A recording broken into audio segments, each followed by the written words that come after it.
Hello student तुम्हारे 2025 बर्षत metric परीक्षा दिছে और मेट्रिक परीक्षात एटा बा दुटा सब्जेक्टत अलप मार्कर कारण फेल करिছে और तुम्हारे जी केटा सब्जेक्टत फेल करिছে সেই सब्जेक्ट केटात पास करिबर भावे आको कम्पार्टमेंटल एग्जाम दिছে।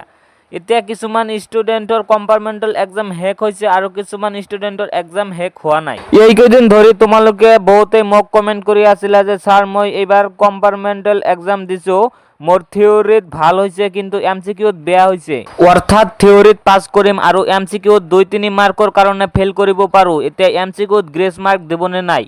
আকৌ কোনোবা স্টুডেন্টে কমেন্ট কৰিছে যে স্যার মোর এমসিকিউত ভাল হয়েছে কিন্তু থিওরিত বেয়া হয়েছে, অর্থাৎ মই এমসিকিউত পাস করিম আর থিওরিত ফেল করিম, স্যার থিওরিত গ্ৰেস মার্ক দেবনে নাই। এনেকুৱা ধৰণৰ তোমালোকে বিভিন্ন কমেন্ট কৰিছে, সেই কাৰণে মই আজি এইটো ভিডিও বনাইছো। গতিকে আজিৰ এইটো ভিডিও তোমালোকৰ ভাবে খুবই গুৰুত্বপূৰ্ণ হয়, গতিকে ভিডিওটো সম্পূৰ্ণ চাবা, নহলে কথাখিনি বুজি নাপাবা। মই ফাৰ্ষ্টত এইটো কমেন্টৰ ৰিপ্লাই দিব বিচাৰিছো যে যিসকল ষ্টুডেন্টৰ এমসিকিউত ভাল হৈছে আৰু থিওরিত বেয়া হৈছে, অৰ্থাৎ এমসিকিউত পাস কৰিবা কিন্তু থিওরিত ফেল কৰিবা।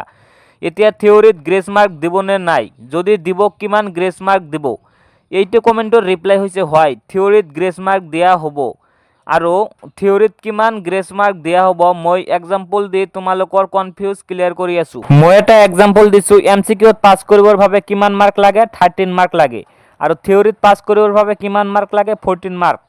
এইটো তোমালোকে সকলোৱে জানা। ধৰা তুমি ইংলিছত এমসিকিউত 15 পাইছে আৰু থিওরিত পাইছে 10, তেনেহলে তুমি এমসিকিউত পাস কৰিছা, কাৰণ এমসিকিউত পাস কৰিবৰ ভাবে 13 মার্ক লাগে কিন্তু তুমি পাইছে 15 মার্ক।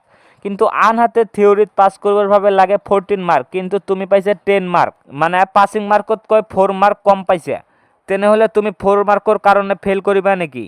নহয়। তুমি যদি গোটেইকেইটা সাবজেক্টত পাস কৰিছা, মাত্ৰ এটা সাবজেক্টত পাস কৰিবৰ ভাবে 4 মার্ক লাগে, সেই 4 মার্কটো তেনে ক্ষেত্ৰত তোমালোকক গ্ৰেস মার্ক দি পাস কৰাই দিব। আৰু এটা কথা, তুমি যদি থিওরিত 7ৰ তলত পোৱা তেনেহলে তোমাক গ্ৰেস মার্ক দিয়া নহব, কাৰণ 8-9 গ্ৰেস মার্ক দিয়াটো সম্ভৱ নহয়। মিনিমাম থিওরিত 7ৰ ওপৰত পাব লাগিব, তেতিয়াহে তোমাক গ্ৰেস মার্ক দিব যদি বাকীকেইটা সাবজেক্টত পাস কৰা। আৰু এটা তোমালোকে কমেন্ট কৰিছিলা যে স্যার মোর থিওরিত ভাল হৈছে কিন্তু এমসিকিউত বেয়া হৈছে, অর্থাৎ থিওরিত পাস কৰিম কিন্তু এমসিকিউত ফেল কৰিম।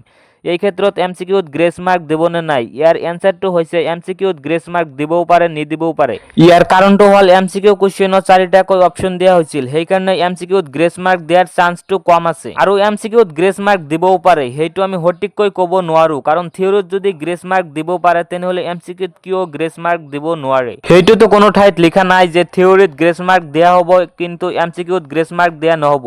তোমালোকৰ যদি গোটেই সাবজেক্টত পাস কৰা আৰু এটা সাবজেক্টত যদি এমসিকিউ 2-3 মার্কৰ কাৰণে ফেল কৰা, তেনে ক্ষেত্ৰত তোমালোকৰ টেনশন কৰিব নালাগে, গ্ৰেস মার্ক দি পাস কৰাই দিয়া হ'ব। আশা কৰোঁ কথাখিনি বুজি পাইছা। এইখিনি আছিল আজিৰ ভিডিঅ'। যদি ভিডিঅ'টো ভাল লাগে তেনেহলে চেনেলটো সাবস্ক্ৰাইব কৰি দিবা আৰু লগতে ভিডিঅ'টোত এটা লাইক কৰি দিবা।